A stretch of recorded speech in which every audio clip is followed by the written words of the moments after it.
McFarlane. Welcome to the Conversation with Al McFarlane. Glad to be here and glad to have you along as well.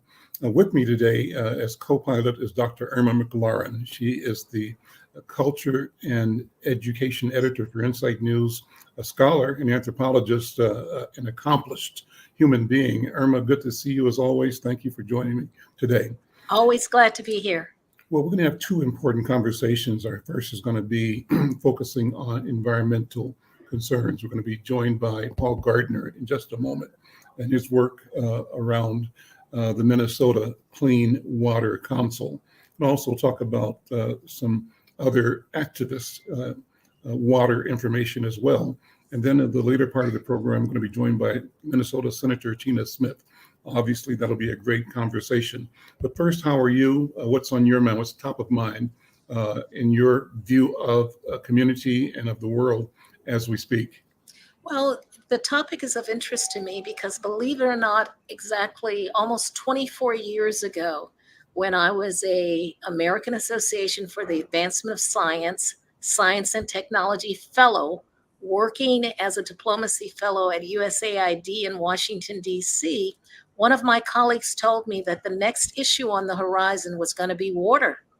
So the fact that we're talking about it now, I'm actually in Louisiana, New Orleans, and they're having lots of problems with it being so dry. They've banned people from burning things. They banned people from actually doing backyard grilling because they don't want anything to spark a fire. Mm-hmm. So this dryness, the fact that, rivers are receding and starting to drop, climate change is also part of this conversation. So it's not just about clean water.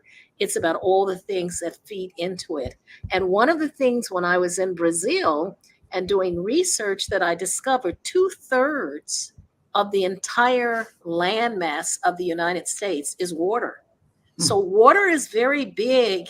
And I don't think most people know that. So this is an important conversation because we need to be more mindful about how significant water is, not only to us individually and collectively, but to the entire, continent that we live on, the United States of America. Well, Paul Gardner, you're a stakeholder. Welcome to the conversation, and let's let you take it from there. What is your work at Minnesota Clean Water Council? Well, thanks very much for the invitation. I appreciate it very much. My name is Paul Gardner. I'm the administrator for the Minnesota Clean Water Council. I happen to be an employee because they had to put me somewhere at the Minnesota Pollution Control Agency, so I have the swag. But the Clean Water Council is a group of 28 people. 17 of them are citizens appointed by the governor, and they make recommendations according to statute for how to use the Clean Water Fund, which is 1/3 of the revenue from the Clean Water Land and Legacy Amendment. When Minnesotans raised their sales tax by 0.3% in 2008. And that money lasts for 25 years. Who's on the council is determined by statute.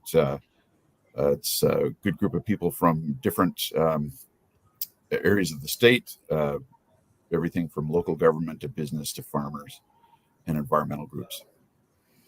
But I had asked Paul, I had pointed out to him just a little bit before the show that as I'm scanning the list of representation on that group, that I noticed that indigenous people, Native Americans who have actually been stewards of our environment, and particularly in Minnesota, where I think they're between 10 and 12% of the population, are glaringly absent. Well, you're correct. So the seats that are represented by those 17 members are set up in statute for particular constituencies, but don't even have at-large members. We do have one tribal government seat. We have had one critique or numerous critiques like yours, even people saying, well, how can one person even represent all indigenous people in the state? Of course, for someone like me and my background, we're often guilty of grouping everybody together as if everybody's the same, which of course is not true. We have Dakota and Ojibwe Minnesotans, and of course we have people in Minneapolis and the Little Earth community who come from all over the country. So even though we have tribal government liaisons of sorts, I've discovered that indigenous people will often say, well, I don't necessarily agree with everything tribal government says either. And now you have just one to represent 11 or 12 different entities. But I will say the governor and lieutenant governor issued an executive order in 2019 requiring all major state agencies to have a consultation process with tribal governments on issues that affect them. So Okay. the Pollution Control Agency Commissioner, the DNR Commissioner, and others, they go out regularly and do a circuit to all the tribal communities just to hear what's in people's mind. And it's a very defined process. I've also taken state tribal relations training. Actually, it was just before COVID hit, and it was just a transformational training. I've never taken such a good class in my life, where I thought I knew what I was talking about, but I did not know what I was talking about. Particularly on control of land, which has everything to do with water. Right. So the Clean Water Fund actually does, the agencies that get Clean Water Fund money do a lot of collaboration with the tribes, particularly in the northern half of the state. And in some cases, we have decided that we are not going to control certain information, the tribes will. And so it's been a very interesting experience for all of us. And of course, for indigenous people, they're like, what took you so long? But Yeah. totally understandable. But we are getting somewhere. Well, Irma, I love the direction of the question because in my general observation in Minnesota and probably around the country, when there's a general discussion about air quality, water quality, environmental issues, there's a presumption that this is out of the realm of interest of poor people in general, but Black people in particular, and other people of color. And so you raised a specific question about the indigenous populations here. And I wonder, does the council, does the movement as it exists across the country, as well as in its iteration in Minnesota, pay particular attention to bridging, creating awareness and creating a sense of equity about water and clean water for all communities? What is being done, what has been done to translate the challenges and opportunities to Black people in North Minneapolis or South Minneapolis or Rondo neighborhood in St. Paul and other people of color wherever we exist? Any discussion around that, Paul? We have. In fact, even before the murder of George Floyd, the council was having some presenters on topics of equity, everything from women in farming to indigenous knowledge about water. And we also had a speaker who's a state employee who's African-American and owns the family farm in Alabama.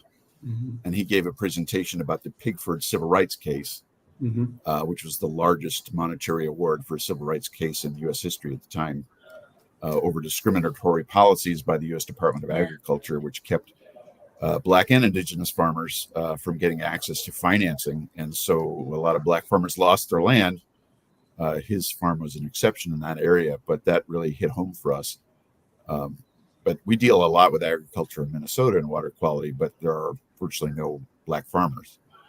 That has started to change. The U.S. or the State Department of Agriculture has been working on assisting emerging farmers, whether they're from emerging communities, they're African American or indigenous farmers or women. So we're seeing a little bit more diversity than we have had, which has been a pretty homogenous group of people. Well, you mentioned it already. Take a minute and talk about how the fund, what the fund is, and how it's used. Where does the money go? Sure. So that 0.3% sales tax generates a lot of money. In the last, and the legislature actually appropriates our recommendations, or at least they hope they do all of it. In this current biennium for a 2-year budget, there's $321 million that's being used for clean water. That goes into a variety of things, some of which we're required to do and couldn't do because we didn't have the money, and some things we're doing things in a very systematic way so that nobody's left out. So we're putting about 15% of that money into monitoring to actually look for more contaminants in more places.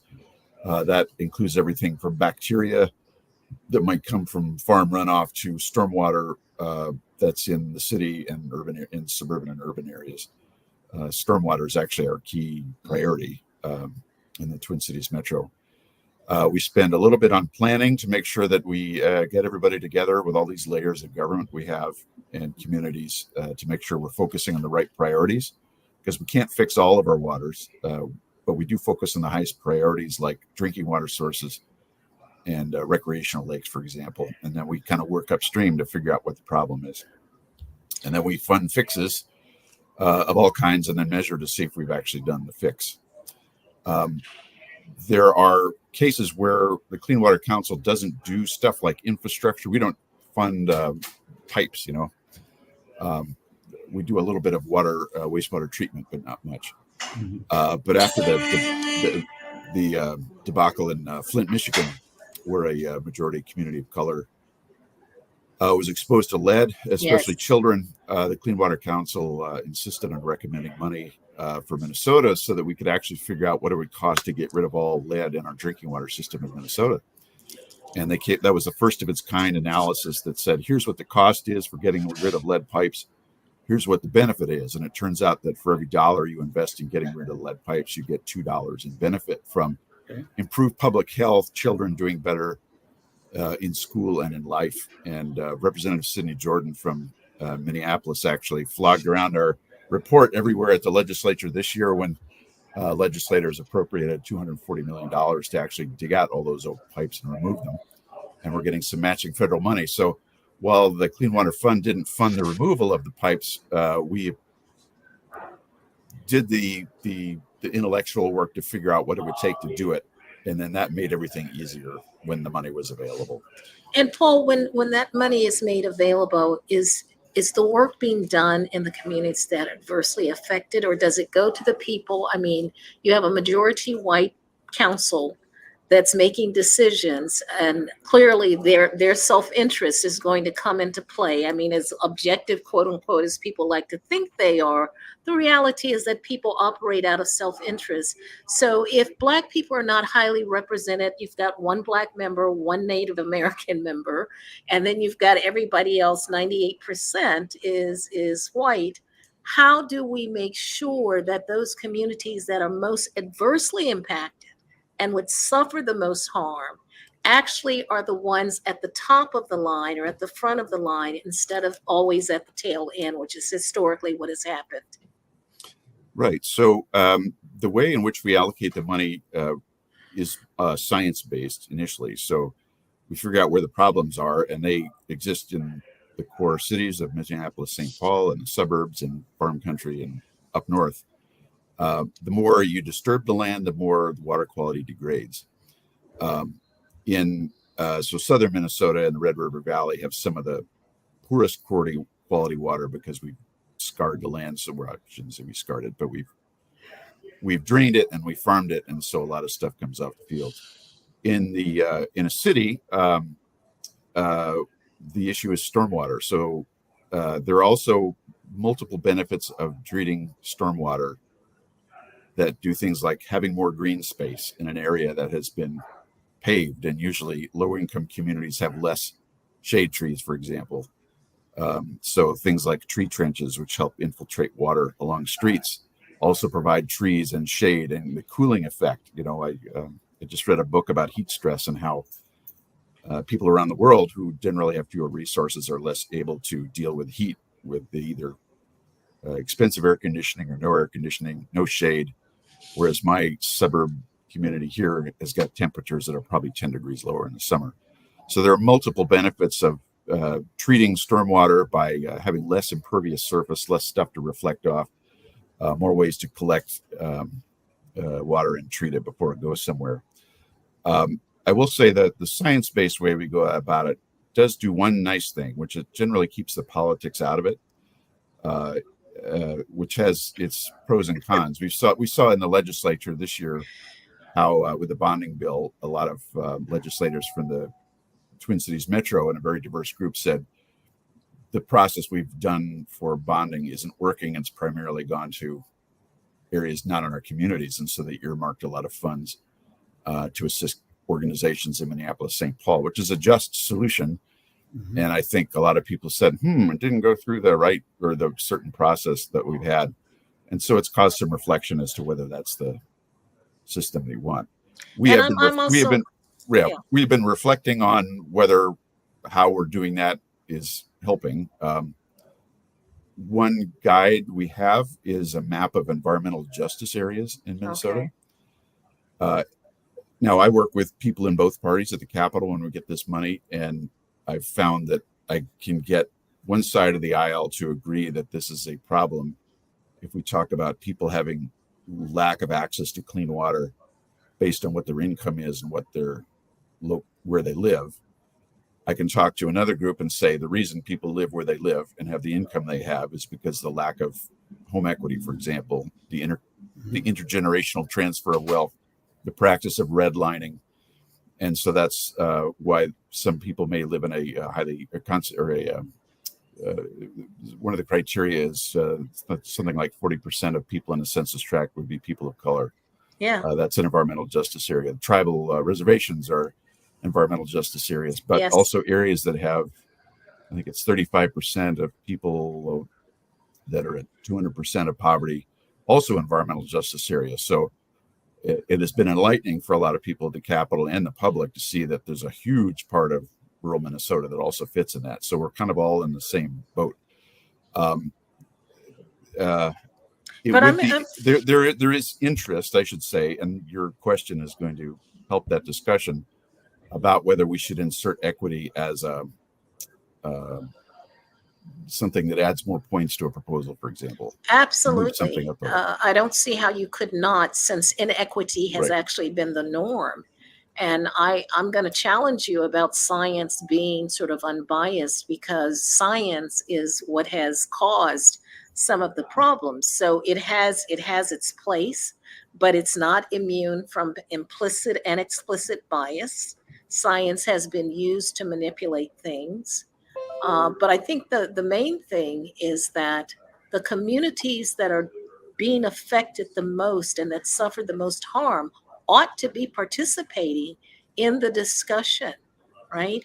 And there is kind of a perception among those from the dominant culture that either we don't care or that we don't know. But there's a group called, Outdoor Afro, which, they started promoting the fact that Black people have been going outdoors and going to parks and things way before it became popular. But the perception is that we don't. I would say the same perception is around whether we care about safe water or clean water, is that there are operating stereotypes that then mitigate, and nobody goes out and reaches out to those communities, and they believe, well, the people in power don't really want us there, so why should it change, right? And so the other piece of it that I wanted to say is that I would like you to go out and see the Urban Research and Outreach Engagement Center, UROC. That's where I was the founding executive director. And when we renovated that space, we had an environmental landscaper. And so there were things done around the stormwater in North Minneapolis that I think it might be interesting to see 13 years later how it's holding up. But it was an example in which within that space, we were able to address some of those very issues. We reclaimed green space in both the back and the front of the building. So really, and people they almost thought that we had actually gutted the building and rebuilt it because it was so different from what they had been accustomed to in North Minneapolis. And I'm happy to say, as the founding executive director, that in that time period, 14 years later, for me to see that it is doing what it was supposed to do, it is possible. And the community was very involved in, the development of the strategic plan and all of that. So it's possible to involve community, but if people feel that they're not wanted, that they're not welcome, they may put on an air that they're not interested, but at the end of the day, it affects their lives. And we're talking about lead, we're talking about pollution. It affects the development of their children and their own physical and mental health.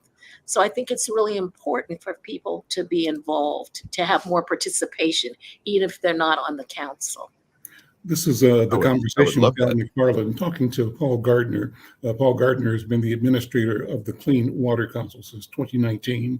He's served in a variety of roles in solid waste and recycling, and as a state legislator from 2007 to 2010 in the Ramsey and Anoka County suburbs. Paul, let me ask you sort of a final question here. What expectations should Minnesota have for clean water in the years to come? And if you want to kind of involve in that response, a response to some of the questions and challenges being raised by Dr. McClaurin. Sure. And just give me the timeout when you want me to be quiet, because I could go on. I'll bump in. Okay, go ahead. Right. So we have been talking about what type of expectations we have. Every 2 years, a list of impaired waters comes out, which is sort of like a standardized test, which just gives you a snapshot in time of what our waters are doing. And since we look in so many places for different contaminants, that list is large, and we usually get this freak out from people saying, oh my gosh, the boundary waters are in danger and we have to do something. And I don't disagree. But we use that list to diagnose which things we got to focus on first. And it's pretty clear, because of the way we use land, we can't clean up all our waters by 2034 when this amendment expires. But we try to focus on the top priorities. I will say one weakness we do have, Dr. McClaurin, which you're right about, is that, well, you're probably right about everything, but in government, we tend to always revert to the usual suspects, the people who show up at the public meetings, who are often lobbyists or local units of government who have somebody on professional staff who, they check their boxes on the public comment. And but it's we have been trying, and obviously we need to do better, is reaching out to community members who may want to have a little bit more learning about what that process is, so they know where to insert themselves to make comments at the right time, so it make a difference. So many times what a public meeting is, or just what it feels like to some people, is like a cake on a project that's already been baked. And so there isn't that early coordination, that early outreach where you can hear from people. And I don't know if it's just humanity or just the boxes we create for ourselves, but sometimes we don't get out of that comfort zone to reach out to people and listen. And I would say that I'm not skilled in particular in knowing how to find people outside government other than, say, an organized environmental group. So I would appreciate any heat you want to bring on me. Well, you can call me up as a consultant. I've worked with the city of Durham. I just worked with the town of Chapel Hill, and that's what I do. And what the city of Durham did was to hold meetings in the spaces where the people are. And the critique from the town of Chapel Hill in North Carolina is that you hold these meetings, but you hold them in spaces that people don't feel comfortable in or they can't get access to. So the city of Durham actually did, it's called Engage Durham. It was their comprehensive planning. And they basically said, we're not going to use the usual suspects. If they show up, it's okay, but that's not who we're going to target to reach out to, right? And they have done, I think, a fabulous job, but it took concerted effort. It took them changing the paradigm, of what is normative. And sometimes you just need people who can guide you through that, and so it's not that people aren't experts, but there's some things you can't be expert in. And I think the way that the university that we went around developing UROC, we held community meetings in the community. We have, futures conference. What is the future of clean water? What do people in the community want to see? What does that even mean in their mindset? Because what you may mean by clean water and what they may mean by clean water might be two different things, right? So I think trying to find ways to do that. So I'm available. Well, let me shift a little bit before we close out. I got a press release today from Clean Heat Minnesota. The press release said that Clean Heat Minnesota is launching a coalition to kickstart transition for heating, cooking appliances, and that the Clean Heat Minnesota is a growing statewide multiracial coalition that represents Minnesotans who want clean, affordable energy to power heating, cooking, and appliances in homes, schools, and workplaces, that they're launching with this mission of ensuring thoughtful, equitable energy transition across Minnesota's building sector. The coalition is committed to centering consumers and reliable Midwest-made energy. So how do the principles of that defining statement translate to clean water? I know that you are an advocate in that arena as well. What are your thoughts? Yeah, just in my own community, I'm trying to get people to take advantage of all the incentives that Senator Tina Smith, who you're going to talk to, has put in place for people to switch to heat pump water heaters, heat pumps, energy efficiency, and the like, because that benefits everybody to have lower energy costs. I mean, that we will save all kinds of money as a country, particularly for those of modest means, through those incentives. But there are places where climate and water intersect. So when we have prolonged drought, we're very concerned about our groundwater reserves. Groundwater in the metro area is connected to surface water. So if our local lakes are low, sometimes it means the springs and the groundwater may be depleted as well. So we're worried about that. In agriculture, we're trying to help farmers keep from tilling their soil and put cover crops in when they're not growing their cash crop. That holds the soil, but it sequesters carbon, which helps reduce our carbon emissions. And so sometimes things that are good for climate are good for water. Another case is, actually, this is in Minneapolis. Climate resilience is an issue. So it's not just about reducing carbon emissions. There's a park, I think it's east of Dinkytown, that looks kind of like a sunken amphitheater among all these new apartment buildings. And when it rains, the stormwater goes into that sunken area. So it's a park most of the time, but when it rains like today, it fills up with water, and then the water infiltrates into the ground. So the contaminants still go into the Mississippi River.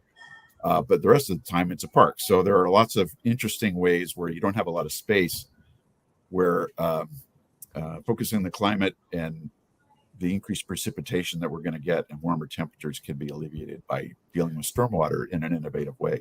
Let me break you now because Senator Smith is here. Before we go, thank you so much. And hang around because maybe we've got about 15 minutes with the senator in her schedule. You can react to some of her concerns as well.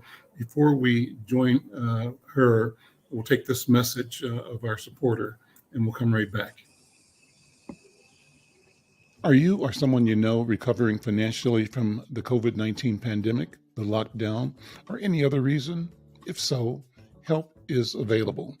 Findhelp.org is a site to find a wide range of resources, including food, medical care, and more. The best part is based on your zip code. Visit findhelp.org, enter your zip code and the service you need.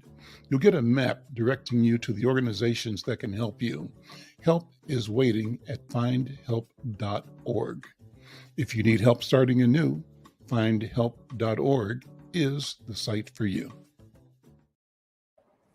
I'm Al McFarlane. This is the Conversation with Al McFarlane. Let's invite in Senator Tina Smith. Senator Smith, good to see you again. How are you? I'm well. It's so nice to see you. Dr. McClaurin, nice to see you too. Yes, thank you. Well, thank you for being here. You know, we're talking generally about clean water, and, you know, Dr. Irma and I were talking about too often that question is seen as a white question, not a black question, or our communities get left out of the discussion or presumed to not be interested in it because of the construction of decision-making and benefit.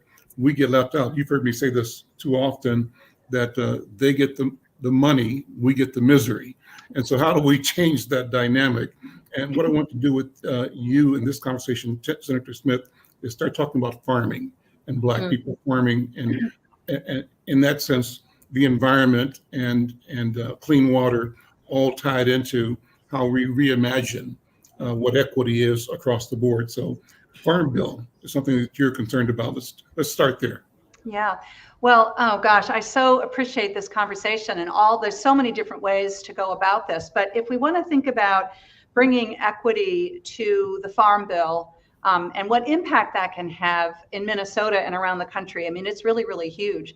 So I usually start from the place that, 100 years ago, there were roughly, 1 million Black farmers in the country. That number has dropped dramatically as we have seen Black farmers lose control over land and be moved off of the land And because they lost land, they also lost equity, and they lost wealth, and the deep systemic inequities in the whole system have just been exacerbated. And let's be honest, the USDA the U.S. Department of Agriculture was not traditionally a friend to those who were working to solve that problem.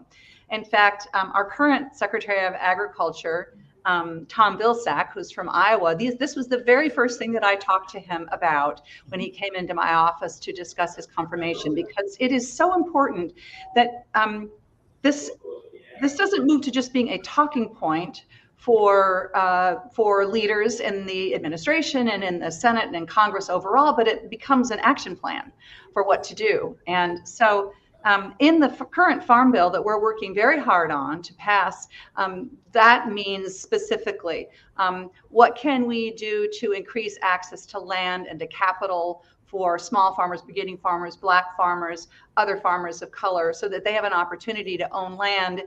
They also have opportunity to participate in some of the core Farm Bill programs, which have, again, traditionally gone to larger farmers and have blocked out smaller farmers and farmers of color. You know, a couple of months ago, I guess it was, I did a roundtable discussion at the food hub in St. Paul, and it was specifically focused on Black farmers and farmers of color, talking about what their challenges were and what we need to do to be responsive to them. And it was fantastic. We learned so much. Farmers that some of them are doing urban agriculture, some of them out in small towns and rural places, and they had really great ideas for what can be done.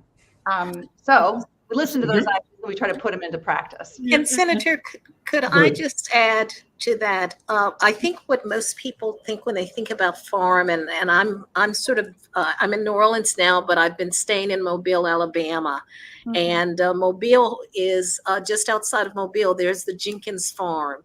And just to show you the kind of interest, I did a TikTok. It's 1,000 acres. It's a Black farm. Yeah. The family, the son is a friend of a colleague of mine when I worked at the Ford Foundation. So I just drove up there to see it, and it's amazing.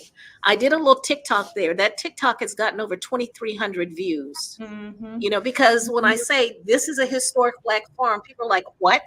Yeah. And so people think that and when I listened to their story and what they had to go to retain that land, it wasn't just about ownership. It wasn't just about working the land, but it's about, they actually had to get a contract with a gas, one of these, I think it was one of the oil companies. They went directly to them to get a gas because they could not get gas for their tractors from the white merchants. So they ended up having to do a private kind of deal. So it's not just about the land and working the land, it's all those pieces that go into making it a viable business. That is important. Who are you going to sell your products to if you produce them? How are you going to get them to the market if you don't have gasoline, if people aren't selling you that? There's so many aspects of it that people don't realize when we talk about the dearth of Black farmers, how much more complicated it is. Senator? Yes, that's so true. Yeah. And so go ahead. So how do we, number one, sort of reinvigorate the mind of the Black community so it sees itself as a player in the question of farming, both urban and traditional farming? And then what are you doing with the Farm Bill in particular that addresses this and creates opportunity? Yeah. Well, so I mean, it's an interesting and it's a complicated question, but here are a couple of ideas that I have, and I'm really these are the ideas that I have picked up from talking to Black entrepreneurs and leaders working on agriculture in Minnesota and around the country. And what I hear is that a lot of what motivates them is wanting to help reconnect people to food and where their food comes from. And so many of them are driven. I mean, they farming has to be a for-profit enterprise for the most part, Sure. But they're really driven by that food land community connection. And so we need to be thinking about how can we support that. The food sector is highly concentrated. It is very difficult for small farmers in general to figure out how to do well in this system, which is so controlled by big corporate interests, whether it is on the processing side, or where you buy your seed and your fertilizer, or who owns the land, or how big a farm has to be supposedly in order to succeed. And so the first thing I would say is just, listening to and then bringing forward the ideas of the great entrepreneurs that I know of in Minneapolis and St. Paul and really all across the state. The other thing I want to mention, because you were talking with Paul Gardner about issues around climate and energy and water, is that we passed in 2021 one of the most substantial climate action pieces of legislation ever in our history. That climate change legislation can become another source of revenue and opportunity for small farmers, for Black farmers who are it becomes another diverse form of income. So for example, just think about it. I have been a strong supporter of the program that helps farmers put solar panels or wind turbines on their property, helping to lower their energy costs. As you're saying, Dr. Irma, figuring out how to pay for your energy costs can be expensive.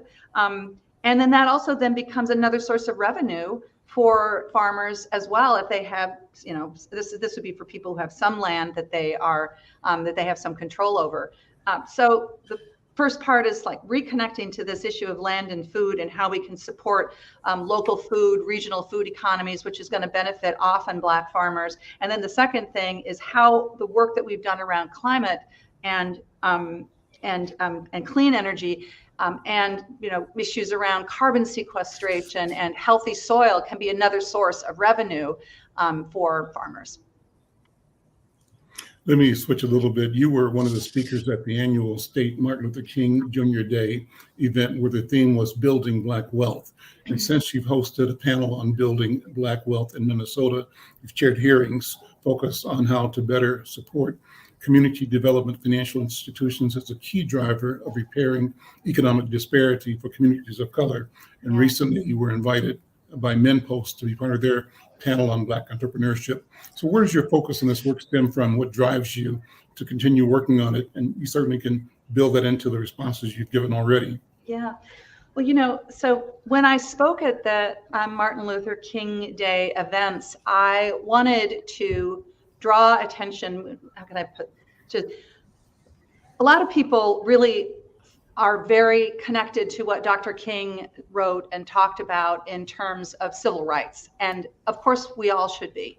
But people tend to forget how Dr. King's work was really around economic justice. I mean, the work that he did was the very beginning of the Poor People's Campaign, and saying that our economy has to work for people no matter who you are. And so I wanted to kind of keep on working on that and pushing on that to sort of break through people's comfort level a little bit around what it is that Dr. King really talked about, the work that Dr. King did with labor unions to try to make our economy work better for working people.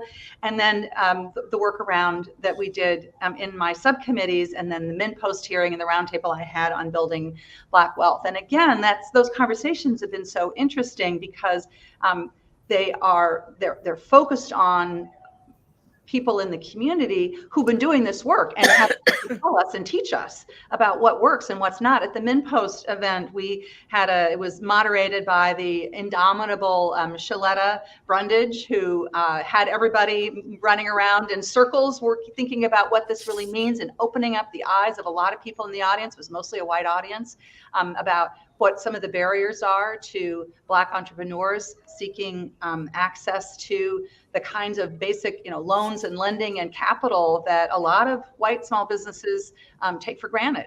And helping people to see those barriers and then think about what can we do specifically to break them down. I'll just mention that a week or two ago, we held a really great hearing on the subcommittee that I chair, looking at the role of community CDFIs, community development financial institutions, which can be very powerful institutions for helping expand access to capital and lending to small businesses of color and also individuals who are really struggling to get the attention of some of the big financial institutions.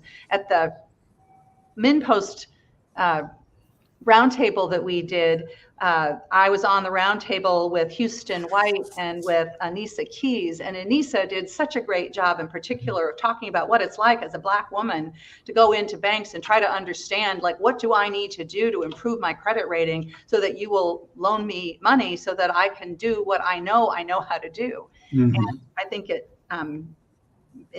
demonstrated some of the big needs that we have and some of the solutions ahead of us in terms of helping CDFIs, especially smaller CDFIs, so they can do the work that we need to do. And we've got some good examples of that in Minnesota.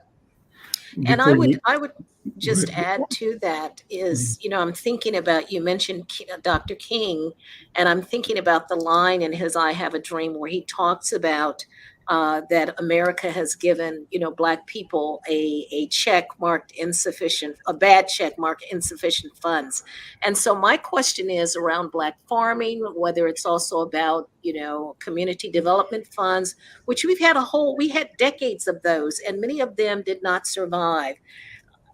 Is reparations something in there for Black farmers? Is that something that is realistic to think? And then how do we begin to, we never got the 40 acres and a mule, so they also owe us that as well. But how do we get kids who are raised in urban areas to understand that having land and being part of the land is important? I don't see schools doing that, and particularly in communities of color. Right. I know you've got about a minute or so before you leave, Senator, but go ahead. No, thank you, Ally. But it's such a good question, Dr. Irma. And, when we passed I think it was the American Rescue Plan, my colleagues Cory Booker and Ralph Warnock included in that legislation something that it wasn't called reparations, but it looked a lot like repairing the damage that had been done to Black farmers that took something that was theirs. Yeah. And the grave, the damage done by enslaving their ancestors.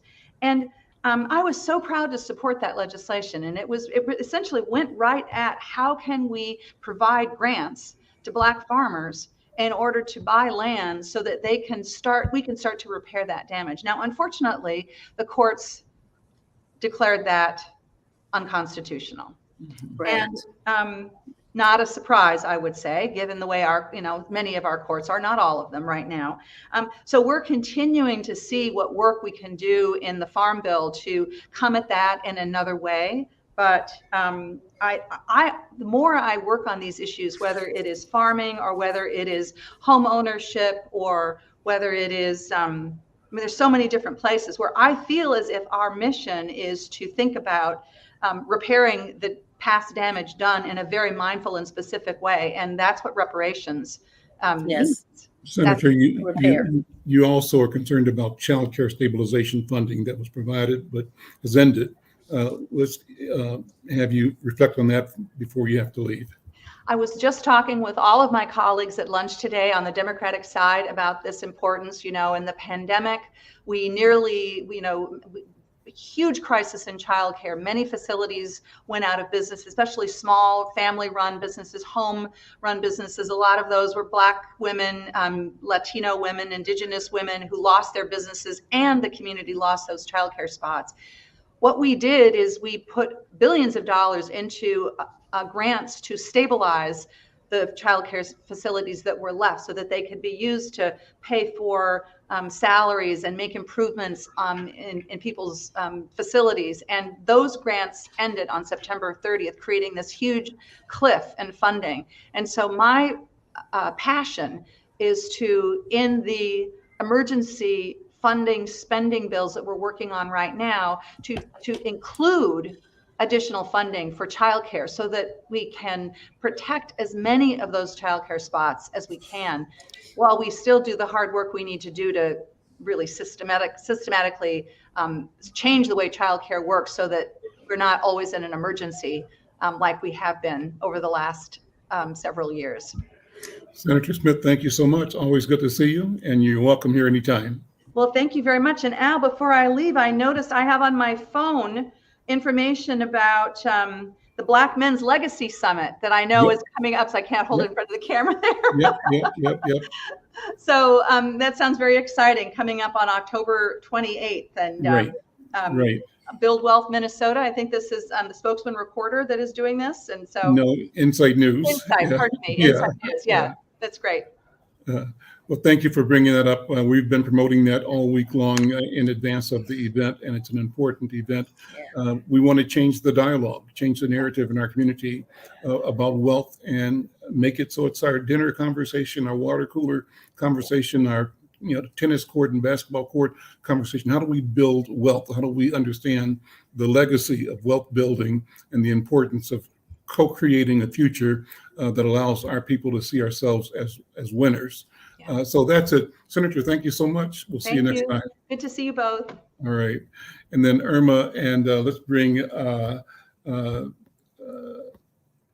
other guest back in here.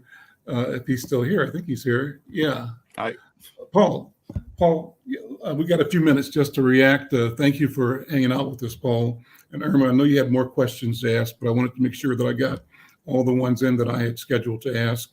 But it's a good time to do reflections. Any additional thoughts on what she did say and what you wanted her to say?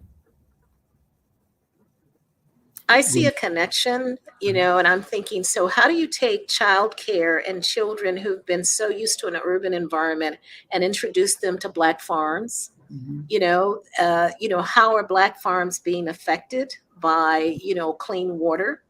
Is there something that they can do to sort of mitigate against, pollution and things of that nature? And so, I'm seeing connections, in that particular way. But I think, the fact that people are still trying to find ways to do reparative, not reparations, but repair, just repair the damage that's been done is really important. And I'm looking forward to seeing, where Paul goes in the future, because I think involving communities in conversation about clean water is absolutely vital. Absolutely vital. Well, I'm interested, Paul, in knowing and supporting any efforts that you may create or see that intentionally invite and include Black urban communities to be part of the discussion, to have familiarity, number one, and to be able to articulate their own issues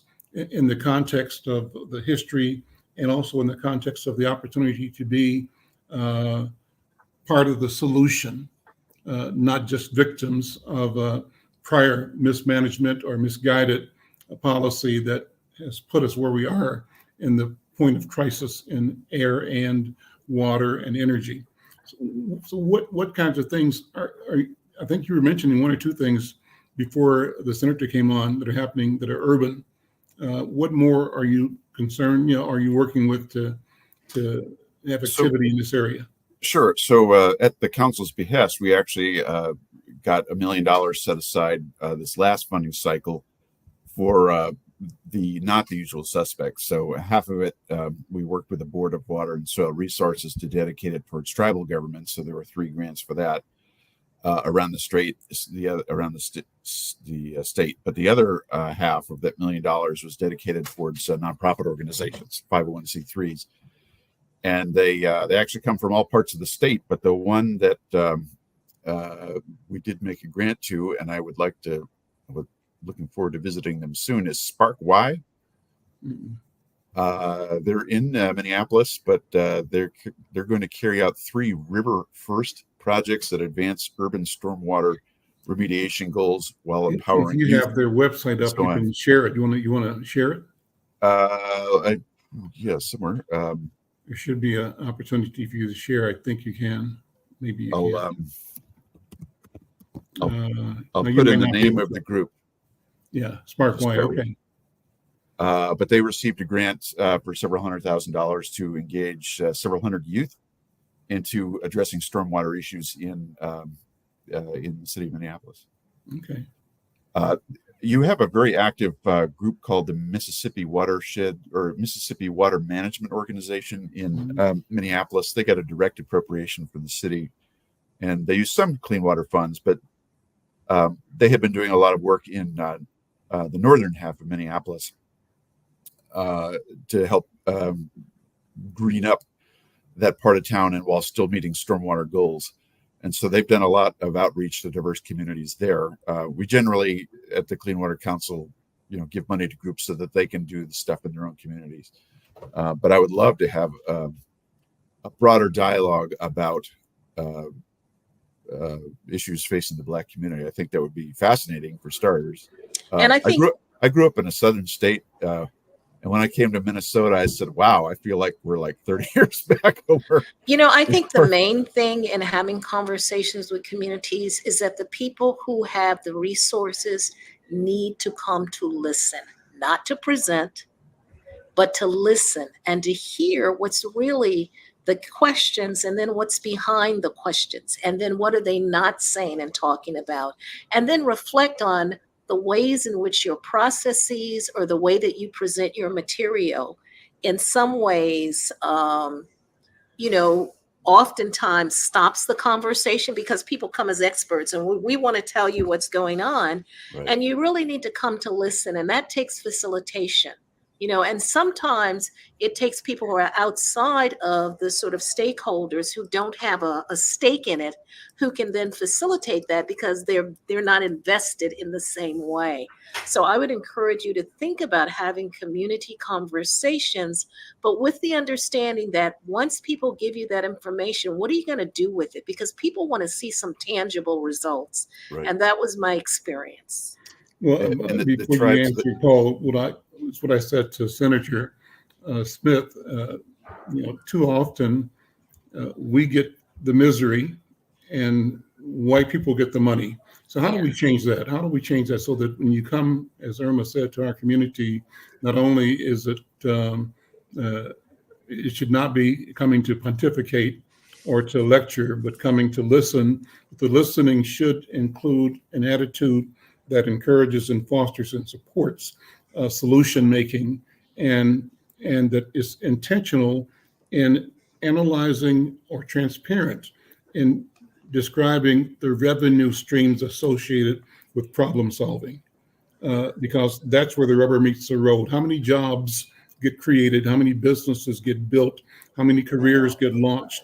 And how can sustainability show up where there's equity and a sense of stewardship about a public trust like water, right? That also is a revenue driver for any community or society. How do we make sure that we're at the decision table, at pulling the levers to make sure that the flow comes through our systems as well? And I would add to that, look at who you've given grants to.